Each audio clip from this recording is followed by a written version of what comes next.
come on in because we are here for Love is Blind. And yes, I'm right on time. I'm right on time. I'm not behind no more. I'm not back on camera because I'm still trying to play catch up so fast. So I got to do it the fast route, which is just doing the audio. Thanks for all of you telling me you miss my pretty face. I'm doing okay, y'all. I'm doing okay, but I'm going to be back on camera for Ready to Love. If any of you guys watch Ready to Love with me, I'll be back on camera tomorrow, but I'm still just trying to play catch up. But I absolutely didn't want to wait till tomorrow to get to this episode 7. I ain't watched episode 8, so don't be giving me no spoilers down in the comments because y'all know I read all of my comments. I love talking with y'all. Let me tell you, last week's review of episode 6, the comments was popping. Y'all was popping. And I really enjoyed talking with you. Everybody pretty much disagreed with me when I said that Taylor was a low self-esteem. I don't think I had too many people who agreed with me. It might have been a few, but that's okay. Y'all know I don't have to, we don't always have to agree over here on this channel. We don't.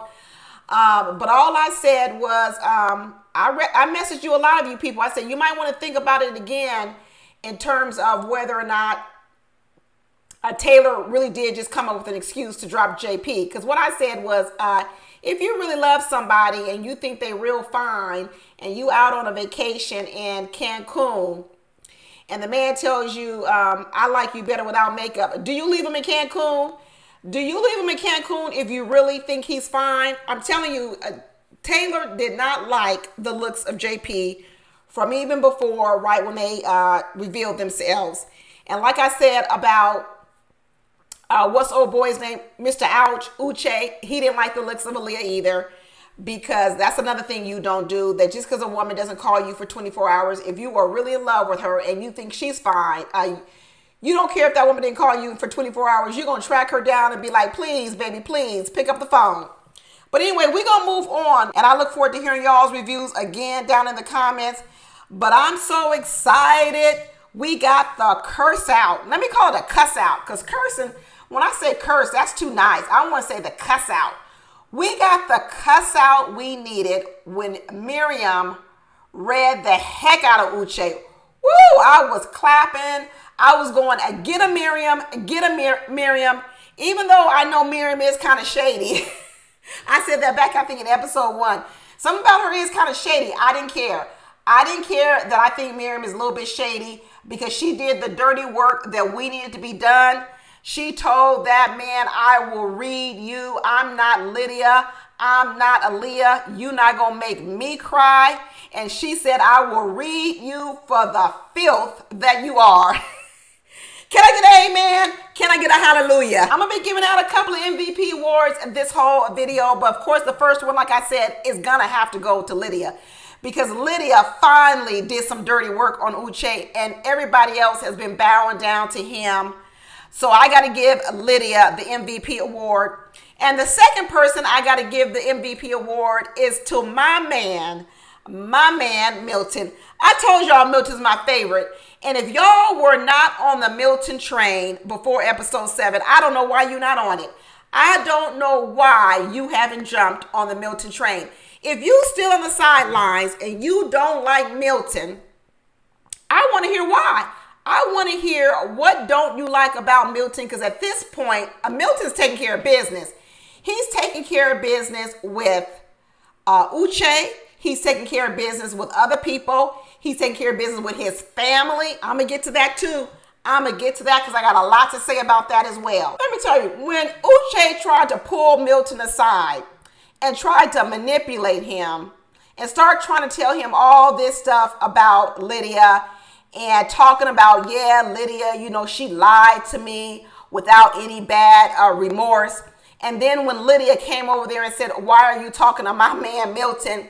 Then you had Uche further trying to manipulate Milton, saying, oh, you're going to let her come between me and a friend. First of all, you ain't no friend of Milton's, Uche. You are not a friend of Milton's. And there you were trying to manipulate Milton to think that he would fall for that little trick. Well, no, because Milton might be 24, but let me tell you, Milton's going on 40. Milton is 24 going on 40. You got Uche over here, Mr. Ouch, talking about, well, Milton says yes to Lydia. It's going to be a big mistake for him. Get out of here, Uche. But let me tell you what I liked what Milton did versus what I said Lydia did last week. If y'all remember last week, when Lydia was talking to Uche and Milton came over and Uche said, I want to continue talking to Lydia. And he tried to pull that same thing on Milton then and said, I just want to continue talking to Lydia. Give us time. Milton tried to pull Lydia away. And what Lydia did in that moment was Lydia looked at Milton and said, let me just talk to Uche. And I told you then that was not the way that she should have handled it. What she should have done was she should have gotten up from the table at that moment, talked to Milton on the side, talked to him, made him feel comfortable, and then came back to the conversation. And you know what? You know who handled it right this episode? Milton. Because that's exactly what happened.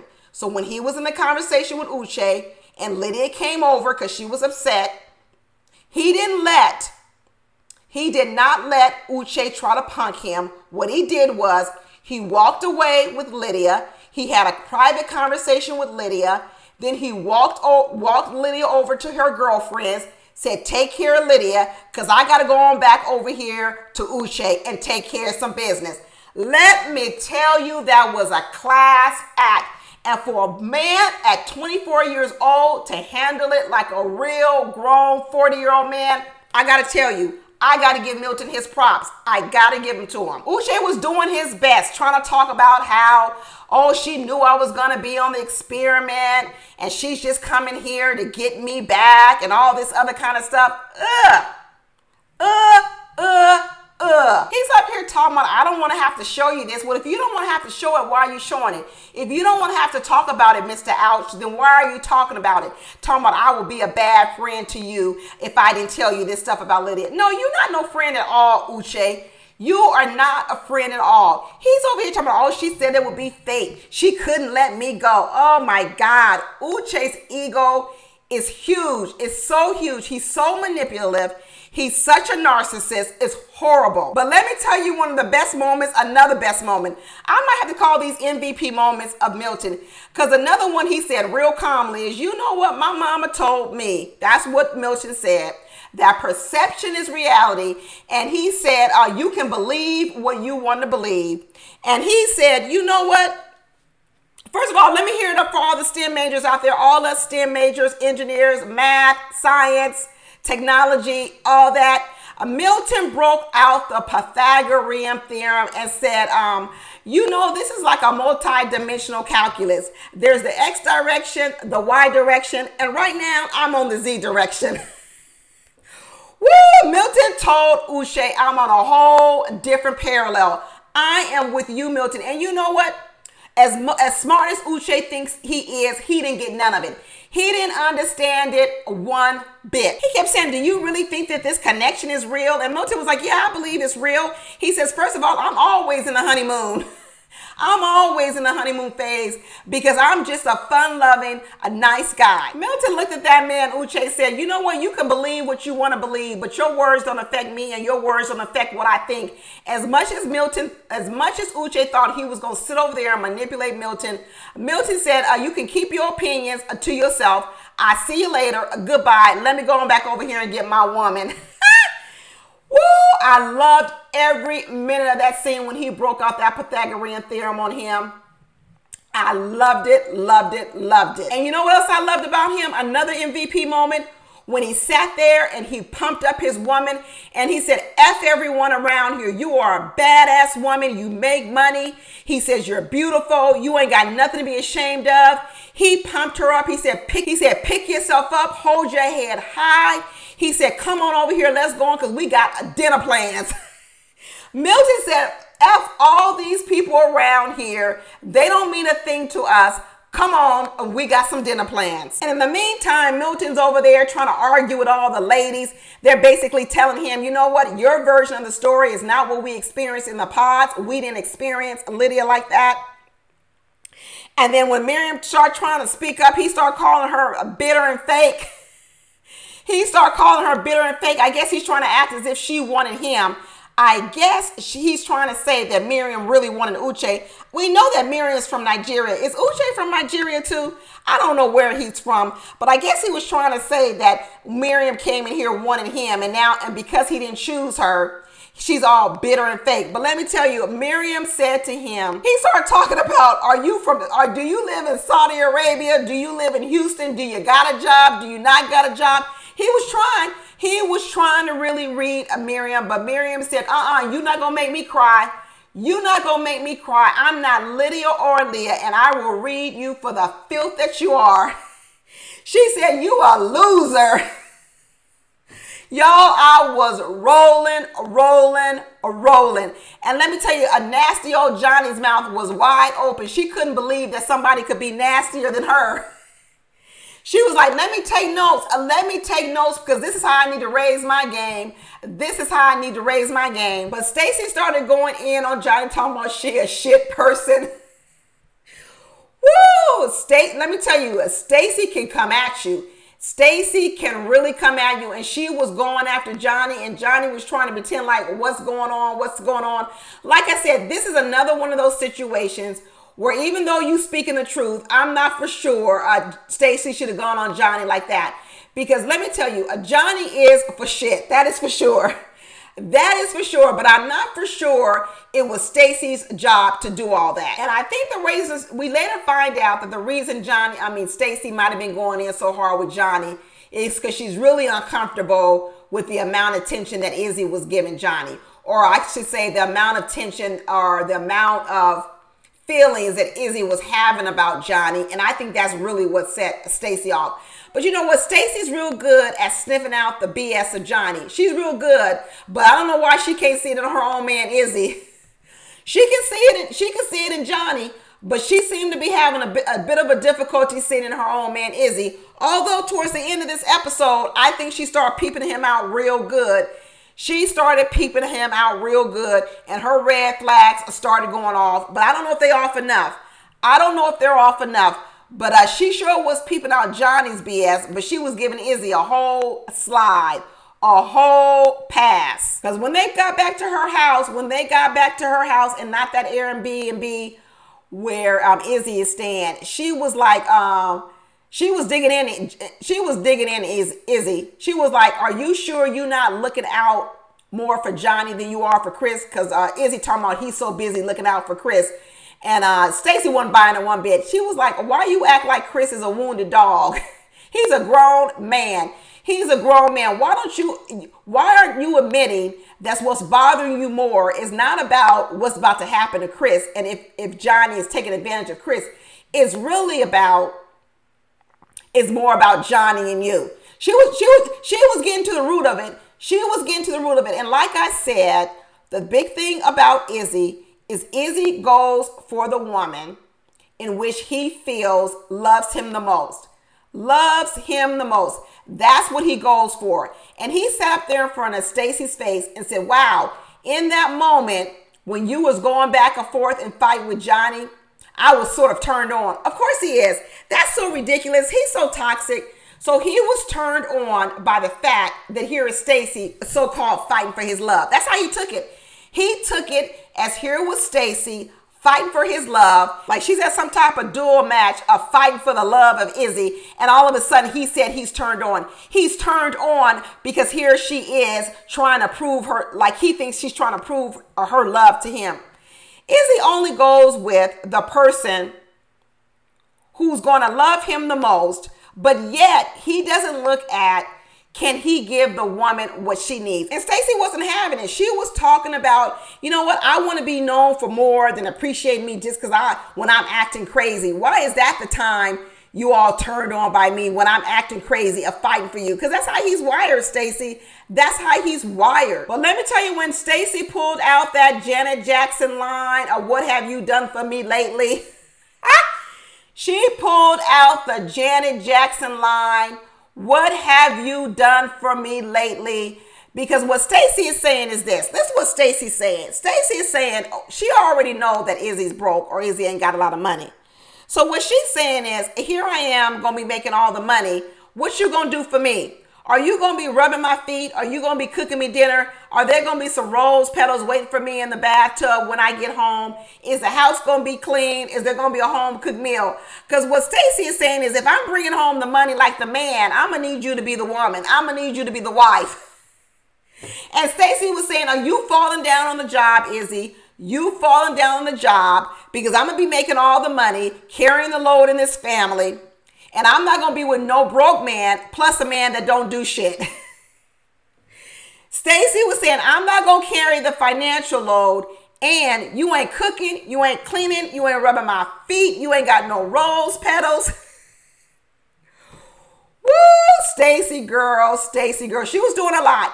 She was doing a lot. She was doing so much that Izzy had to run to the closet and curl up in a ball and started crying. But let me tell you, cold Stacey was like, I don't care. I've given enough. She said she has given enough and she ain't going to give no more until Izzy starts giving something more. When Izzy was over there crying, curled up in a little ball in the closet, talking about, I don't think I'm going to be able to meet your expectations, Stacey was over there in the kitchen getting her a roll of paper towels. Woo, Stacey's cold. Stacey is cold. Stacey didn't care about that man crying in the closet. She went on right back in that kitchen and started doing some housekeeping. I tell you, Izzy ain't going to be able to hang with Stacey. Izzy is not going to be able to hang with Stacey, not one bit. Izzy looking to lean on Stacey too much. He's looking to lean on her. Even when he started talking about his past relationships, talking about the reason things went bad in his past relationship is because when things get bad, the girls run away. He basically saying, when I start running the money problems, the ladies leave. They don't want to stick in there through the tough times. No, because ain't nobody trying to stick in there with you through bad financial times and they're not even married to you. That's exactly what happened. Izzy got all this up and down turbulence in his finances, and he expects women just to stick around through that. And what he's saying is, every time I have bad times with my money, women run away. So now he wants a woman who's tough, who wants this tough woman like Stacey, who can handle the bad times, who can handle all the financial load. Izzy one of them men that walk around talking about they want a strong woman. That's what I'm telling you. Anytime you hear a man walk around talking about I need a strong woman, they need a strong woman because they're going to need a woman who carries them too much. That's Izzy. He wants a strong woman like Stacey, not like the other women he had, because he wants her to be able to stand in the gap and carry him when he's down on his luck. The problem is, Izzy, you probably down on your luck too much. Too much. Any wife doesn't mind helping out a man and standing in and helping the family. But I suspect with Izzy, it's too big of a problem. It's too much of a pattern, and people get tired of that. Izzy's mom was real sweet. She was real sweet, wondering, is this the real deal? Is this the woman for our man? You could tell that that mother has probably somewhat coddled Izzy. And now I guess Izzy's looking for a wife to be like his mother is. But Stacey ain't the one. Stacey is not going to coddle Izzy at all. His feelings are going to get continually hurt. He's not going to be able to stay in this relationship. He said he's going to say yeah. He said it. I don't know. I don't know if I believe he's going to say yes. But even if he does, it ain't going to last long. Izzy cannot hang with Stacey, not one bit. But switching back to Milton and Lydia, I tell you, as much as I believe that Lydia is crazy, as much as I believe that her initial reason for coming on this show was foul, let me tell you, I really am loving Lydia and Milton together. I really am. It's kind of reminding me of the story, the love story of when, you know, the Cinderella story, when the old poor girl meets a Prince Charming and they live happily ever after. I'm a sucker for a love story. And let me tell you, this is going to be the new love story of a crazy woman meeting a level-headed man enough to calm her down so she could settle down and they can go off and live in a la happily ever after. Lydia is absolutely going to say yes to Milton. And I don't care what them parents said to Milton. Milton has proven over and over again that he's his own man. I know they're running around here calling him Little James. The parents are Little James. But I'm going to tell you what, he ain't no Little James no more. He's a grown man. And that's what Lydia was trying to tell them people over there. That sister, that mother, that daddy, that brother-in-law. You may see Milton as little James, but let me tell you, Milton is a whole grown man. They really are well matched. They really are like yin and yang. And I know that Milton said he wants Lydia to not be as emotional. He wants Lydia to get a little bit better and be more like him. She may improve a little bit over time. She may not improve much. But let me tell you, Milton's got enough calm for the both of him. And I don't think he's going to run out of patience. And now that I've gotten a glimpse of Milton's family, I know why he likes Lydia. I absolutely can see it. Because Milton's family is very structured, very closed off in some kind of way. And Lydia absolutely represents the opposite. She represents fun. She represents risk. She represents outgoingness. She respects him. That family treats Milton like a little boy. They don't respect him as a man. Lydia respects him as a man. I absolutely see the reason why Milton likes Lydia, because she is the opposite of that family, and she is the opposite of that mother. And let me tell you, that mother doesn't have anything to be wrong about, because I think she's raised a wonderful, wonderful son. And it sounds like she told that story, how she told Milton when he was tall, saying, "Are you too big to be leaning on me?" Maybe that mother doesn't seem like she was such a nurturing, emotional woman. She's coming from these STEM majors. Maybe she's more logical, because she sat up there and talked about it's like a SWOT analysis. Woo, these STEM people, a SWOT analysis. No, that mama didn't get up and talk about her son's marriage or impending marriage to a woman like a SWOT analysis. That sister was trying to say she ain't completely sold on Milton wanting Lydia, because that sister was talking about, I know when little James is happy and excited, but I'm waiting to see the signs. Girl, you know little James. You don't know Milton. You know little James the boy. You don't know Milton the man. You going off some old information. And what Lydia is trying to tell y'all is you going off old information. I'm going off the new information of Milton. Milton is tired of shrinking around his family. He's tired of taking the back seat to the mom and the sister and everybody trying to run his life. Milton ain't listening to none of these people. Milton ain't listening to Uche. Milton ain't listening to that mama, that daddy, that sister, or nothing. Milton is saying, I'm going to do what I want to do. I love this woman. This woman brings excitement to my life. She brings fun to my life. She's smart just like me. We can talk about geology. We can talk about the nerd things. We can have fun. We can banter back and forth. We can poke at each other, but we're both not too thin-skinned that we can't take it. I'm telling you, these two really do go well together. I know that mama said in their family they treat marriage as like a business relationship. Milton ain't trying to have that, mama. Milton is not trying to have a business relationship with his wife. That may be who you are. That might have worked for your marriage, but Milton ain't trying to have that. Milton is trying to have a good time and some good sex. And when Lydia told him, your son and your brother, he is not immature at all. Why do I love him? Because he texts me when he's on an overnight shift talking about he can't wait till we are married. He holds me tight. I've never been held so tight like a man like this before. That sister and that mama was like, who the heck is this woman describing? Who is Lydia describing? Because we don't know none of this about little James. That's right, because y'all don't know Milton. You know little James. The mama did try to say, you know what, I have seen some changes in Milton, the way he stands tall, the way he stands up to me, the way he will clap back on me sometimes. Because what she's saying is he has started exerting himself, and he's been wanting to do it a long time. And now here they are. He brings a woman home, and they're trying to treat him like a little boy, but he ain't no little boy no more. He's not a little boy anymore. I'm actually rooting for Lydia and Milton. I said it before and I'm going to say it now. I'm rooting for them. And honestly, I believe they really can make it. I was wondering if Lydia will fall weak to Uche, but I don't think so anymore. I think Lydia is steadfast. She's strong. I think she's going to go all the way. I think the same thing with Milton. And I actually think they're going to have a very, very good relationship. And eventually that family's going to come around. They might be a little skeptical now. They might be, but they're going to come around. They're going to come around because what they're going to realize is Lydia really is the real deal. What she's saying is really true. She loves them. And they're going to come around because they're going to realize that they no longer have the influence over Milton like they used to have. They're gonna finally start recognizing him as a man and not a little boy, because what he's gonna do is he's not gonna listen to a word they say, even when they tell him he should marry her. He's not gonna listen to them at all, and he's gonna do the hell what he wants to do. And good for him. For Chris and Johnny, they ain't gonna make it. Let me just throw that out there right before I sign off. Chris and Johnny aren't gonna make it, because Johnny's a liar, and eventually her mask is gonna come off and Chris is gonna leave the relationship. There ain't much more to be said about that at all. Anyway, that's it, y'all. I will talk to you later after I watch episode 8. Bye.